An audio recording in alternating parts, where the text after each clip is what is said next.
역대기 말씀 보고 있고요. 오늘 이제 4장으로 왔는데 1장서부터 3장까지 아담으로 시작을 했습니다. 노아와 세 아들, 또 아브라함, 그리고 이스라엘, 야곱이라고 우리가 익숙하게 알고 있는 이스라엘, 그 중에서도 유다, 그리고 다윗과 솔로몬으로 이어지는 다윗 계보를 중심으로 해서 그의 어떤 족보, 이 후손들, 이런 이름들을 우리가 계속 살펴보고 있습니다. 근데 그 한 사람 한 사람 이름이 중요한 게 아니라 그 인생 속에서, 그 역사 속에서 하나님이 어떻게 일하셨는지, 하나님이 무엇을 하셨는지, 하나님께서 어떻게 믿음의 사람들에게 나타내시고 계신지, 이런 부분들을 계속 우리는 살펴보고 있습니다. 자, 이제 4장서부터 족보는 9장까지 이어질 겁니다. 그런데 오늘 4장서부터 8장까지는 이스라엘의 12지파, 12지파 각 지파별 족보가 나와 있습니다.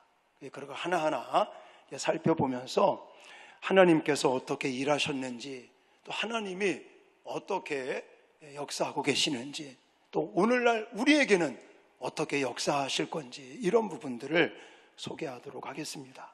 자, 오늘은 원래 첫째 아들 이스라엘, 야곱의 첫째 아들은 누구였었어요? 르우벤이라고 하는 아들이었습니다. 근데 르우벤이 장자권을 빼앗깁니다. 그리고 넷째 아들인 유다가 이제 장자 지파가 되고 장자의 축복을 받고, 그리고 유다 지파에서 다윗이 나온 거고, 다윗의 후손 예수 그리스도가 이 땅에 태어나시게 되는 겁니다. 자, 그래서 오늘 유다 지파, 근데 유다 지파는 지난 2장과 3장에 나왔었어요. 누구를 중심으로? 다윗을 중심으로. 그런데 오늘 4장에 와서 다시 유다 지파를 이야기하는 것은 다윗의 혈통 말고 그 외에 다른, 그러니까 유다 지파 속에 있는 다윗의 계보가 아닌 다른 후손들에 대한 이름들이 나와 있어요. 어려웠죠? 읽으시냐고 고생했어요. 목사인 저도 이거 읽을 때 넘어가고 싶어요. 발음하기 힘들고 읽기 힘들고. 자, 그렇지만 이 말씀 속에도 은혜가 있습니다. 어떤 은혜가 있느냐? 유다 지파의 다른 후손들을 통해서 하나님께서 어떻게 역사하셨는지, 어떻게 기적을 행하셨는지, 이 부분을 우리가 살펴볼 건데, 자, 첫 번째로 자손 번성의 복을 주시는 하나님이 나타나고 있습니다. 자, 아까도 얘기했지만 유다 지파의 후손에 대해서는 2장과 3장에 이야기를 했었어요. 그런데 4장에 와서 다시 언급하는 것은 다윗의 계보가 아닌 다른 후손들에 대한 이야기를 하고 있는데, 자, 그래서 1절에 어떻게 시작을 하냐면 유다의 아들들은 베레스와 헤스론과 갈미와 훌과 소발이라, 이렇게 4명의 아들을, 5명의 아들을, 5명의 아들이죠. 5명의 아들을 소개하고 있는데, 이 아들들은 다 2장에서 언급을 했었습니다. 2장 4절에 베레스, 2장 5절에 스불론, 2장 18절에 갈미, 그리고 2장 19절에 훌, 그리고 2장 50절에 소발이라고 하는 아들들은 이미 다 소개를 했고, 오늘 이제 2절서부터 본격적으로 유다 지파의 다른 후손들에 대한 계보가 나와 있는데, 이걸 제가 좀 간단하게 요약을 한 게 바로 이 표입니다. 화면 보시면 2절에는 소발 사람의 종족 이렇게 나와 있고요. 3절과 4절은 에담 조상의 자손들에 대한 이름들이 나와 있고요. 5절부터 10절까지는 헬라와 나아라에게서 낳은 자손들에 대한 이름이 나와 있고 11절부터 15절까지는 글룹과 그나스의 자손들에 대한 이름들, 16절부터 20절까지는 여할렐렐과 에스라의 자손들, 21절부터 23절까지는 셀라의 자손들에 대한 이름이 나와 있는데 여러분들 너무 힘들잖아요. 이 이름들을 기억하기 힘들어요. 아마 여러분들 성경을 오늘 같이 읽으면서 아마 두 사람 정도는 익숙한 이름이 나왔어요. 누가 나왔어요? 야베스. 좀 들어본 것 같지 않습니까? 그리고 갈렙이라는 사람. 이 두 사람 외에는 사실 생소한 사람들입니다. 아마 성경을 몇 독을 한 사람들도 오늘 본문을 읽으면서 와, 처음 보는 이름이네, 이런 마음이 있었을 거예요. 그래서 다행스러운 것은 그 한 사람 한 사람 이름이 중요한 게 아니라 그 이름 속에 담겨진 하나님이 어떤 역사를 이루셨나가 중요한데, 그걸 찾는 방법이 뭐냐? 반복되는 단어라는 거예요. 사람들의 이름들이 쭉 언급되고 있으면서 반복되는 단어들이 중심 단어요. 그 중심 단어가 이 성경 말씀을 통해서 우리에게 하나님이 말씀하시고자 하시는 내용들이에요. 그걸 찾아보니까 저는 어떤 단어들이 중점적으로 강조되면서 반복적으로 나오냐면 화면에 나오는 이런 단어들입니다. 종족, 또 자손들, 종족들, 조상, 아들들, 이런 단어들이 여러분 집에 가서 동그라미 한번 쳐봐요. 빨간 볼펜으로 제가 지금 소개해드린 이런 단어들을 동그라미를 쳐보면요, 많이 나왔어요. 그리고 이런 단어들을 우리가 보면서 어떤 마음이 듭니까? 유다의 자손들, 다윗 혈통뿐만이 아니라 다윗의 다른 자손들도 어떻다? 굉장히 번성하고 창대케 되는 역사가 나타나고 있다, 이런 걸 볼 수 있는 거예요. 여러분, 자손들이 많으면 좋지 않습니까? 없는 것보다는요. 요즘 참 안 날라고 그래서 참 우리나라가 지금 소멸 국가 1위 한 1등 할 게 없어 그런 것도 1등을 합니다, 우리가. 그럴 정도로 저출산으로 지금 너무나 지금 초긴장 속에 우리나라가 가고 있는데, 엊그저께 뉴스 보니까요 5쌍둥이가 나왔어요. 아마 보신 분들 계시죠? 여러분들, 그런 소식을 들으니까 내 자식이 아닌데도 좋아. 우리나라 그게 일부러 인공수정을 한 게 아니라 자연 임신이 됐는데 아들 셋, 딸 둘, 5쌍둥이가 나와버렸어요. 서울의 성모병원에서 나왔는데 아빠도 고등학교 교사고 엄마도 그런 교육청인가 여기에 근무하신다고 그러던데, 하여튼 젊은 30대 부부가 5명이나 자녀를 낳았다는 걸 들으니까 저도 좋고 여러분도 좋고, 자녀가 이렇게 번성하고 잘 되는 건 하나님의 은혜고 축복인 줄 믿습니다. 근데 유다 지파가 그렇다는 거예요. 유다 지파는 장손이 아닙니다. 아까도 말씀드렸지만 야곱이라고 하는 사람이 12아들이 있었는데 그 중에 첫째가 아니라 넷째 아들이었는데 하나님께서는 유다를 장자 지파로 세웠어요. 제가 지난번에 말씀드렸죠. 하나님의 그건 주권이었고 하나님의 선택이었고 하나님의 은혜였다는 것. 하나님께서 유다에게 복을 주신 거죠. 하나님께서 유다를 선택하신 거예요. 그리고 하나님의 은총 가운데 유다는 첫째 아들도 아닌데 넷째 아들인데도 불구하고 장자 지파가 되는 복을 받고, 오늘 본문과 같이 이렇게 자손들이 번성하고 창대케 되고 하나님의 복을 받는 아주 큰 지파가 되는 이런 복을 받았다는 것이 바로 오늘 본문에서 강조하고 있는 내용입니다. 이 유다의 다른 후손들과 같이 저와 여러분들의 자손도 하나님의 복을 받아 번성하는 역사가 있을 줄 믿습니다. 그러면 오늘 본문에는 왜 유다가 넷째 아들인데 장자가 됐을까? 왜 하나님은 유다를 선택하셔서 유다 지파를 장자 지파로 세우고 이렇게 자손들도 번성하는 이런 복을 하나님이 주셨을까? 저는 오늘 본문에 그런 내용들이 나와 있지는 않지만 창세기에 가서 야곱의 그 아들들 중에서 이 유다라고 하는 아들을 연구해 보니까 아하, 하나님께서 유다를 장자 지파로 선택하신, 그렇게 복을 주신 이유가 있구나라는 거예요. 저는 그걸 오늘 집중적으로 소개를 해드릴 겁니다. 자, 유다에 대한 이야기가 창세기 37장에 가면 요셉의 사건 속에서 어떤 사건이 나와요. 자, 이스라엘 야곱의 아들들이, 이제는 아들이 12명이나 있었는데 이 아버지가 누구만을 사랑해요? 편애를 했어요. 편애. 요셉과 베냐민만 유독 사랑하는 거예요. 특히 요셉에 대해서는 각별한 사랑을 주는 거예요. 그러니까 이복 형들이 시기심이 발동하고 질투심이 생겨서 무엇을 생각합니까? 이놈 죽여버리자 이거.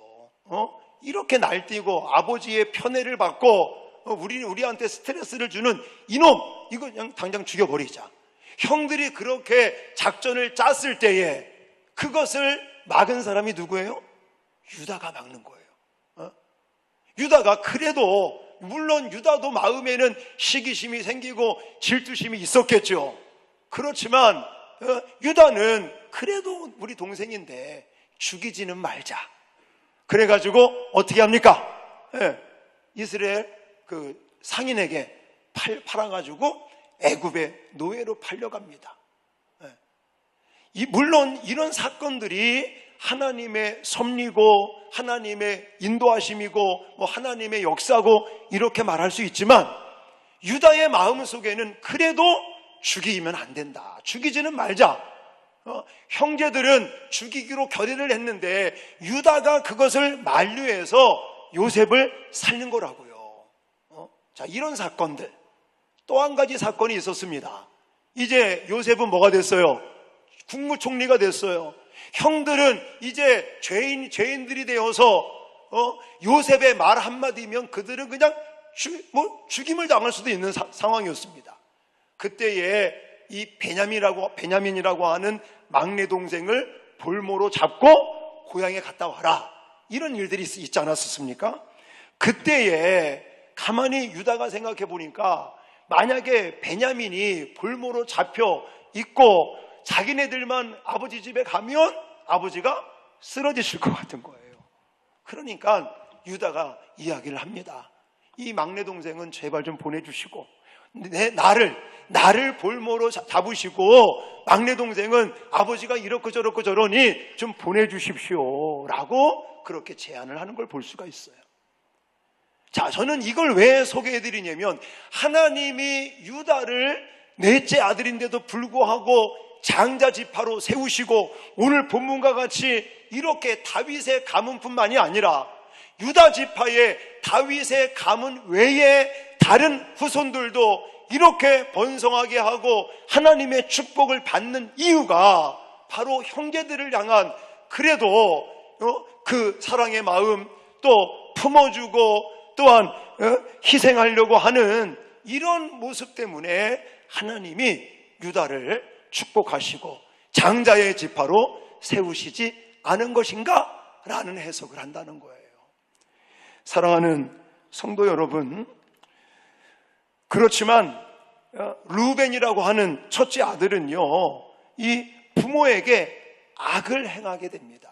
그래서 정말 그것 때문에 장자의 고난도 빼앗기게 되고 또한 자손들을 볼 것 같으면 번창하지 못하는 그런 수치스러운 모습들을 우리가 발견할 수 있는데, 여러분 오늘 본문에 등장하는 이런 유다 지파 가문처럼 저와 여러분들의 가정도, 저와 여러분들의 가문도, 자손까지도 번성하고 자손까지도 하나님의 복을 받는 그런 놀라운 은혜가, 축복이 임하시기를 주님의 이름으로 축원합니다.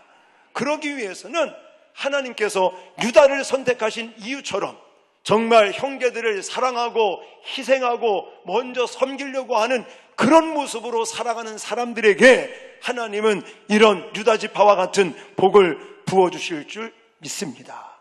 이게 제 말이 아니라 성경에서 말하고 있는 거예요.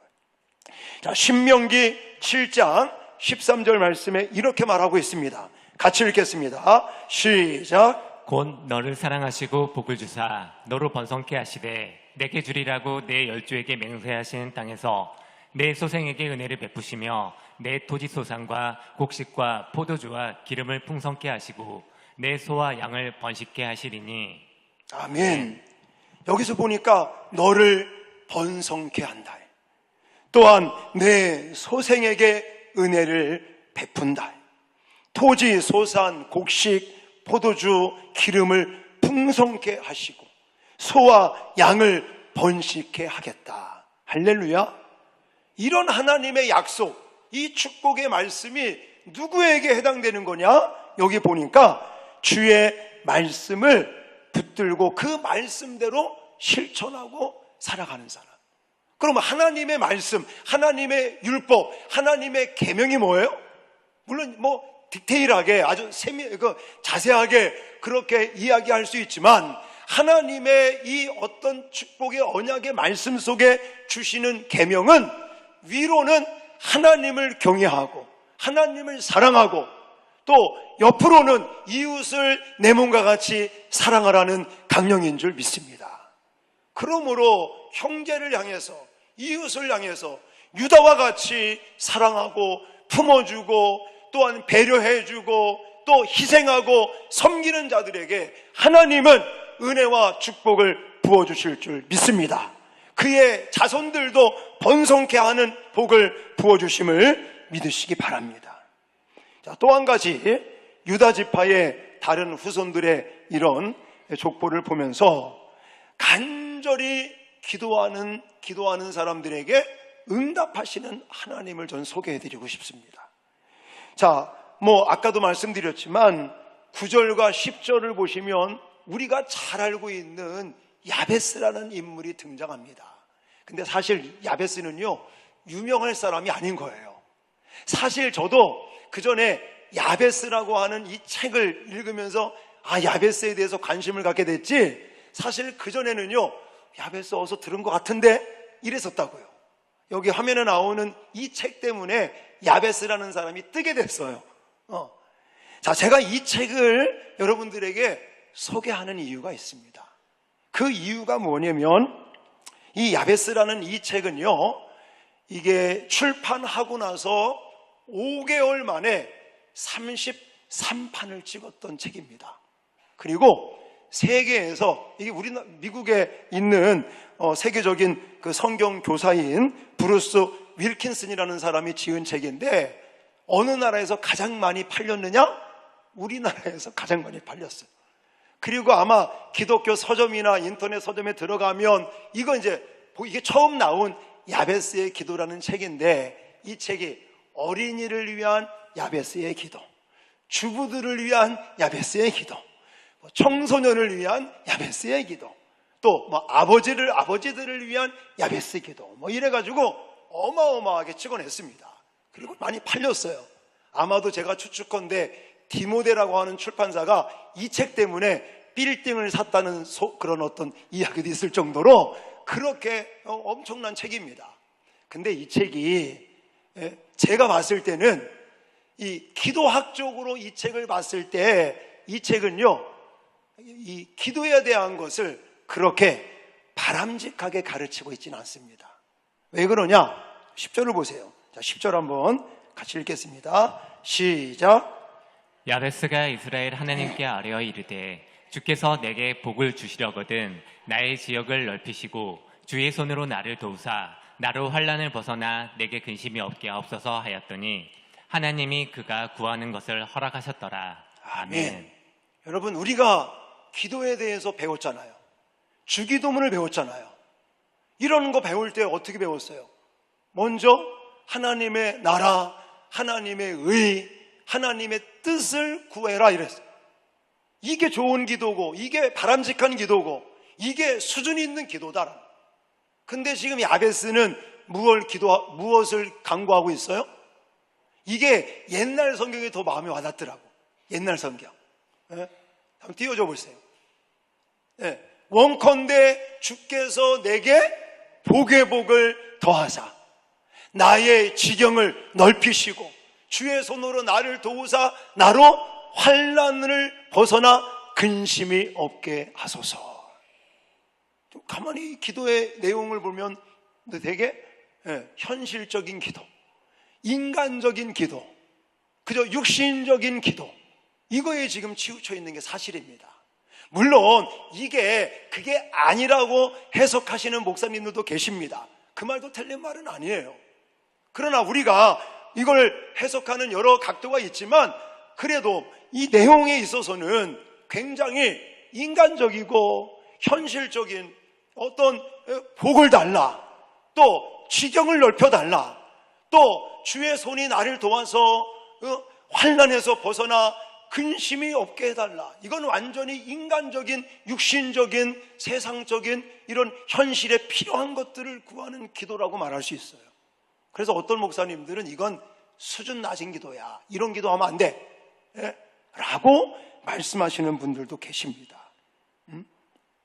근데 저는 다르게 생각합니다. 물론 우리가 이것만을 위해서 기도하면 이건 문제는 있습니다. 그러나 우리의 기도 속에는 하나님의 영광이나 뜻이나 하나님의 나라, 하나님의 의를 구하는 기도도 해야 되고, 또한 우리의 육신의 현실적인 문제나 필요를 따라서도 기도해야 될 줄 믿습니다. 왜냐하면 예수님께서 그런 것들을 우리에게 강조하셨어요. 자, 주기도문 배웠잖아요. 우리가 주기도문 배우면서 먼저 그의 나라와 하나님의 나라, 하나님의 뜻을 구하지만 결국은 뒤에 가보면 또 무엇을 위해서 구하라고 그랬어요? 일용할 양식을 주옵시고 우리의 죄를 사하여 달라는 이런 기도도 하라고 말씀하셨습니다. 그러므로 저는 이 야베스의 기도가 물론 인간적인 기도일 수도 있고 현실적인 문제를 가지고 기도하는 이런 제목일 수도 있지만 이런 기도를 한다고 해서 이것이 문제 있는 기도나 잘못된 기도는 아니라는 거예요. 아니, 성경에 보면 오히려 우리한테 이런 것들도 기도하라고 말씀을 하고 계십니다. 근데요, 야베스는 저는 이 기도를 했다라고 더 해석하고 싶어요. 왜냐하면 야베스가 어떤 사람이냐면 태어날 때부터 문제 있는 사람이에요. 자, 9절 말씀을 가보세요. 9절 보시면 야베스에 대해서 설명을 할 때 다 같이 읽겠습니다. 시작. 야베스는 그의 형제보다 귀중한 자라. 그의 어머니가 이름하여 이르되 야베스라 하였으니 이는 내가 수고로이 낳았다 함이었더라. 아멘. 어떤 이유인지는 모르겠지만 야베스가 태어날 때 엄마가 죽을 고생을 했어요.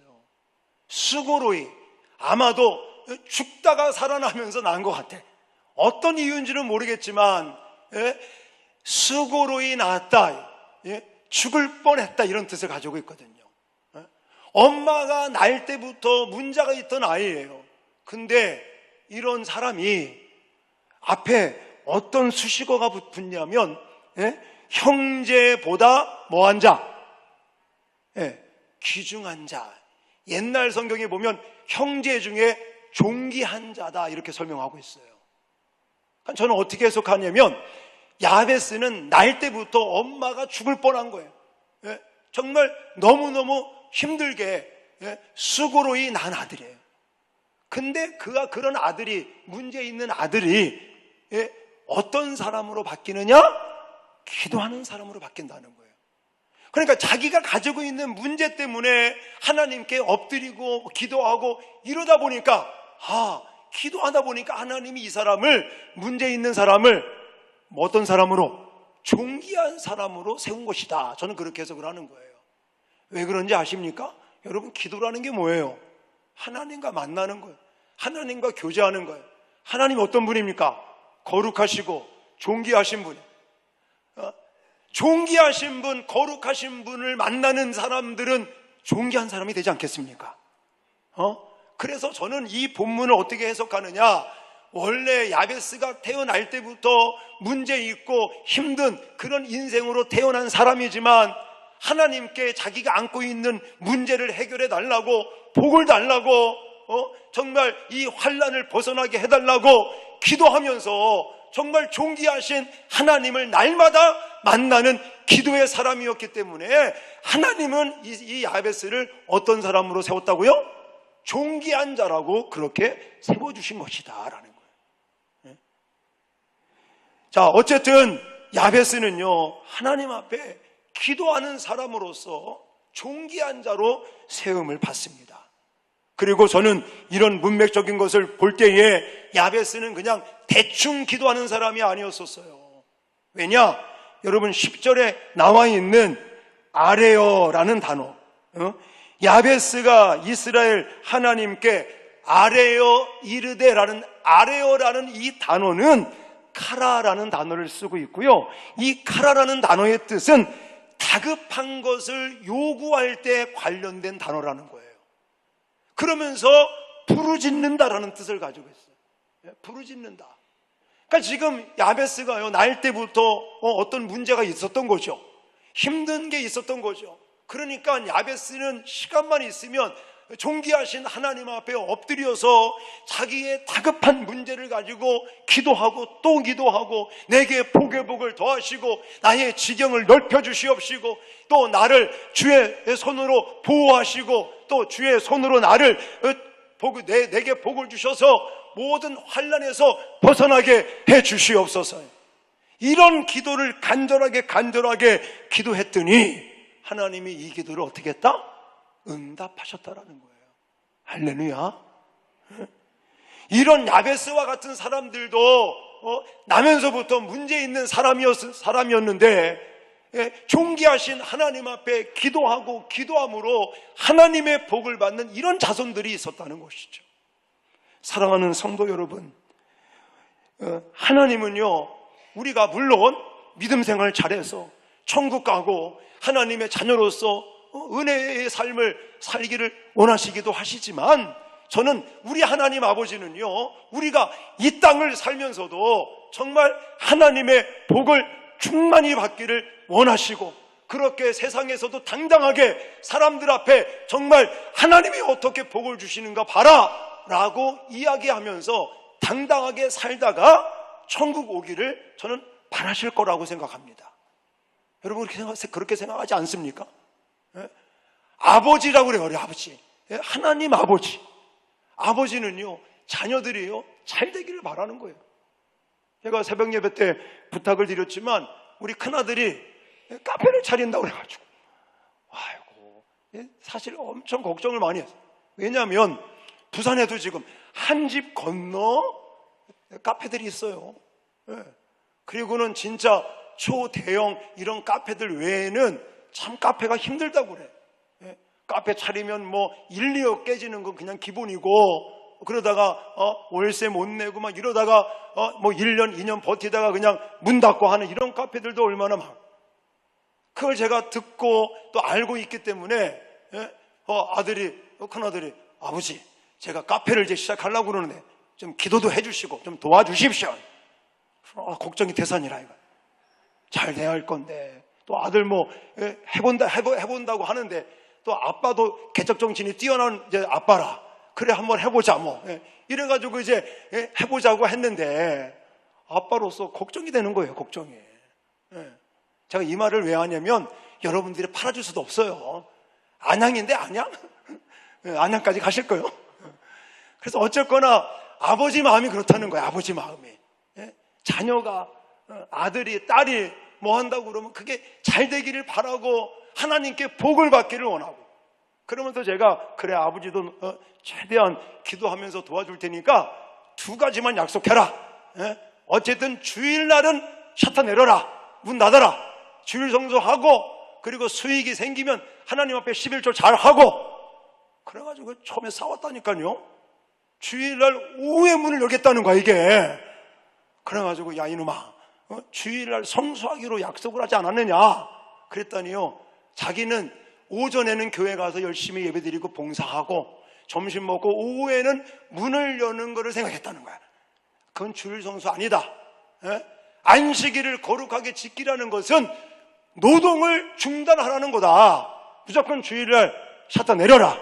그랬더니 이제 오늘이 두 번째 주일이거든요. 지난주에도 샷다 내리고 오늘도 샷다 내리고 하여튼 이게 아버지의 마음이라고요.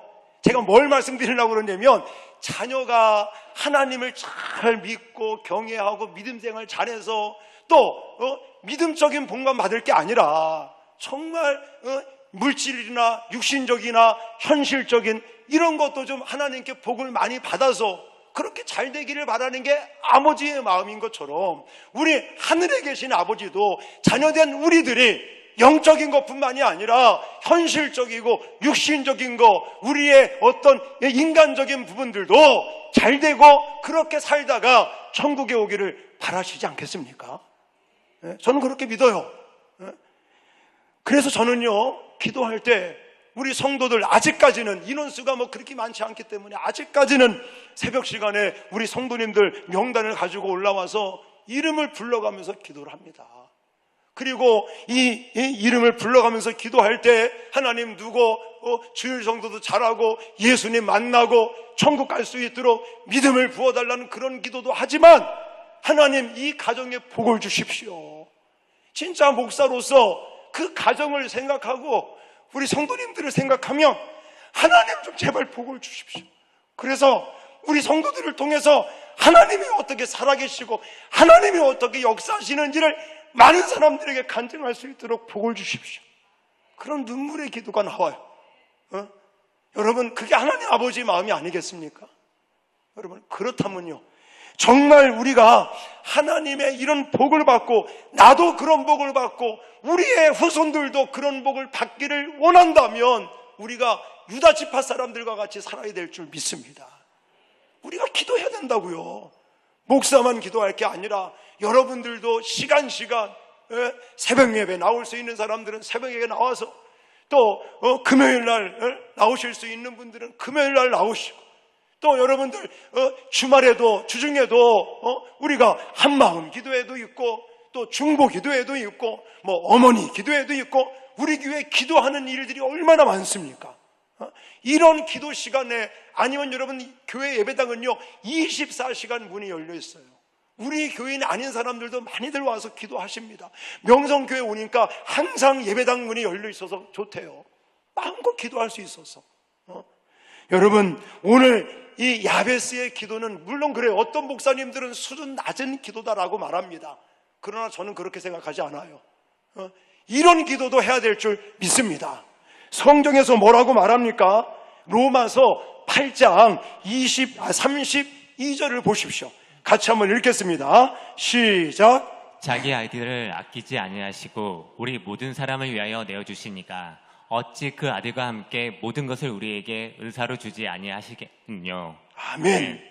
이런 말씀들을 하시고 하나님이 자녀된 우리들에게 정말 좋은 것을 주시려고 준비하고 계십니다.